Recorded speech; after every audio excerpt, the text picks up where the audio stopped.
And the other thing I think is interesting, and I know Matt very well. I was at Temple when I knew of Pat Kraft and Matt Rhule before anybody else knew them.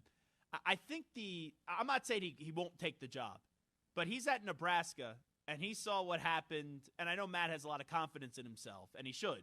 But he saw what happened when Scott Frost went to Nebraska, right? And I understand Scott Frost is a bigger legend in college football than Matt Rhule was at Penn State. Matt was a walk-on. But he now knows that's a very difficult spot, and it could maybe ruin the memories for Scott Frost. So I wonder, is really going back to your alma mater that attractive in case it doesn't work out?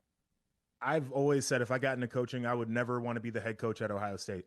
Like you become disenfranchised with the team that you love.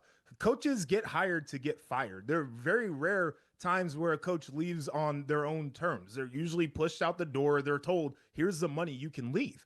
And so that probably sits in the back of his head from people talking to people who know Matt Rhule very well. He likes it in Lincoln. His wife likes it in Lincoln. Like, I think they like where they're at right now. Nebraska's making the investment into the program with facilities. The biggest thing for him going back home is huge. Recruiting is going to be 100 times easier. It's difficult to recruit to Nebraska. It's an outpost. It's hard to get to.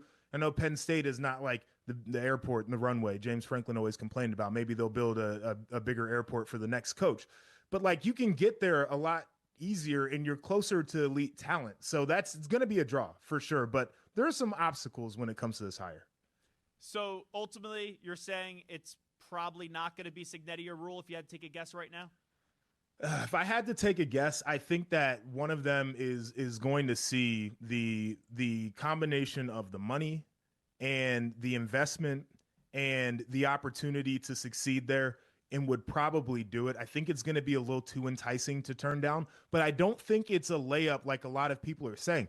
I'm seeing these lists of names and I'm like, I maybe I'm wrong, but I don't view the Penn State job the way that people view Ohio State or Alabama or Notre Dame, USC or Michigan, right? Like, I think it's a rung below that. So there's probably a little more sales and recruiting that goes into getting the coach to come there.